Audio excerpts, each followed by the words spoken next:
The year is pre-2017. It was a different time.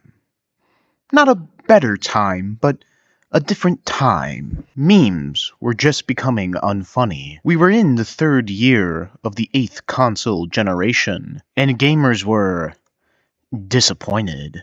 And there was some election stuff that nobody cared about and that wasn't important at all. But something new was floating in the air. Something that would change the consumerism of gaming forever. And that thing was PUBG Battle Royale, baby. Hell yeah, brother, we're going to play this broken-ass DayZ mod for the end of time. 200 billion players on the first day alone. Oh, wait. I'm reading the script here. There's actually a game called Fortnite. Never heard of it. Probably some indie game or something. You guys should subscribe and like the channel. Be really cool to do that. Alright, on to the video. So if you're someone who's been playing games for as long as I have, and quite a lot, you've probably heard of something called the Battle Pass, or Season Pass depending on the game you play. But if you don't know what the Battle Pass is, I'll explain it right here. According to Wikipedia, the Battle Pass is a type of monetization approach that provides additional content for the game, usually through a tiered system, rewarding the player with in-game items for playing the game and completing specific challenges. Basically, the more you play the game, the more rewards you'll be able to get through the Battle Pass, after you pay to unlock the Battle Pass. Now, Fortnite was not the first game to implement the Battle Pass. Dota 2 was actually the first game to have a Battle Pass-like system. It was called the Season Pass.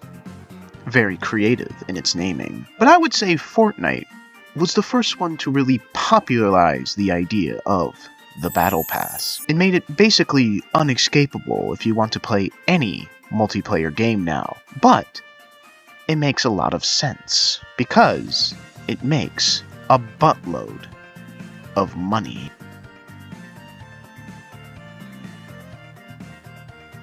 Epic Games built a new type of monetization for gaming.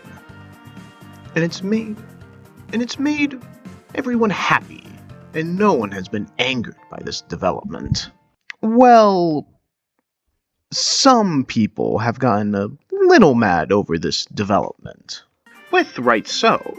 However, I do think the Battle Pass, with all of its flaws, is a lot better than the system we had before for monetizing multiplayer games. Because, oh my god, was the past pretty bad. Today's video is to look into the Battle Pass, and the good and bad it has created in this gaming space. And maybe why it's better than what we had before. Let's begin. Fortnite. Now, I think most of you know what it is, but here's a quick summary.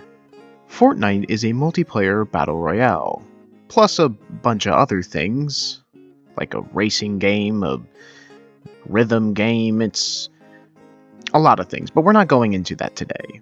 But this has become one of the most popular games of all time out there, because of two factors. One, it's actually kind of fun, and two, it's free to play. Now, because we don't live in a utopia, you can't just play games for free. Well, unless you sail the 7 seas. But that's not what we're talking about today. No. For Fortnite to be monetizationable, it needed a way to make money. But how? Well, that's how we get the Battle Pass. Now, what makes the Battle Pass more appealing than alternative options that we've seen back in the past, like DLC or loot boxes? Well, one thing is that you actually know what you're getting. Comparing to other methods of adding items into games, The Battle Pass or Season Pass is way more ethical than other forms of monetization in video games. The consumer actually gets what the product they want, and yes, you do have to do a bit of grinding for it, maybe for a little too long, but we'll get to that part a little later. And another great thing about the Battle Pass is typically the game will get support for a very long period of time. That's particularly good for the fans, who have now a game that they can play with their friends for quite a long time. And the more updates means the more support, and that means a healthier game long term. So with all these positives of the Battle Pass, and other versions like it, what are some of the negatives?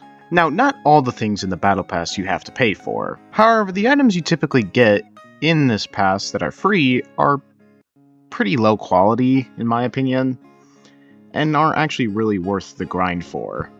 And speaking of grind, oh my god, do you have to grind for some of these items? I get a lot of games these days you have to do a lot of grinding for. However, it is rough, especially when you have to do it season after season. And depending on the game, it can take you more than 100 hours to grind for some passes, like Jesus. And this can get pretty repetitive after a few seasons have gone by. And this can maybe push for some gamers away from playing the game. But you also have to repay for every new season that starts. Which is okay, it makes sense, that's how they have to make money, but it's also not fun, especially when you can't afford, especially in today's economy, a new pass. But it can also kind of feel like you're repaying for the same game over and over and over again, just to unlock a few skins and items, especially if the season they made out is kinda underwhelming. But you also have to repay for every new season that starts. Which is okay, it makes sense, that's how they have to make money, but it's also not fun, especially when you can't afford, especially in today's economy, a new pass. But it can also kind of feel like you're repaying for the same game over and over and over again, just to unlock a few skins and items, especially if the season they made out is kinda underwhelming. One thing that sucks is you typically can't play the last season's Battle Pass. A lot of games just don't allow you to access the previous seasons. So you're kinda stuck for what you got. Sorry, kiddo, but if there was a skin you wanted back in the previous season, and you weren't playing during that time, sucks on you. Now, this is kinda messed up.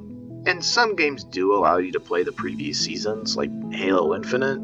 However, others are not so generous. For example, Fortnite and Apex Legends don't allow you to play previous seasons, so you're basically locked out of getting those previous skins.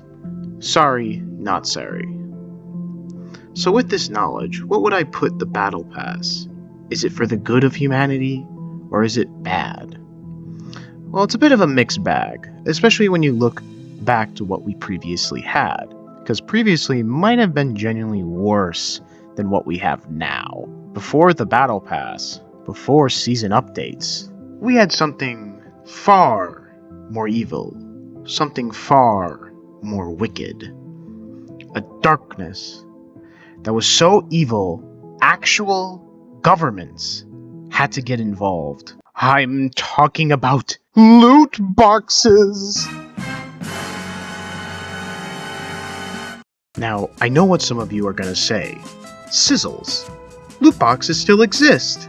Yes, I know that. And that is partly true, depending on the game you play. But if you wanted to play a multiplayer game back in the day, loot boxes were unescapable. They were basically a guarantee.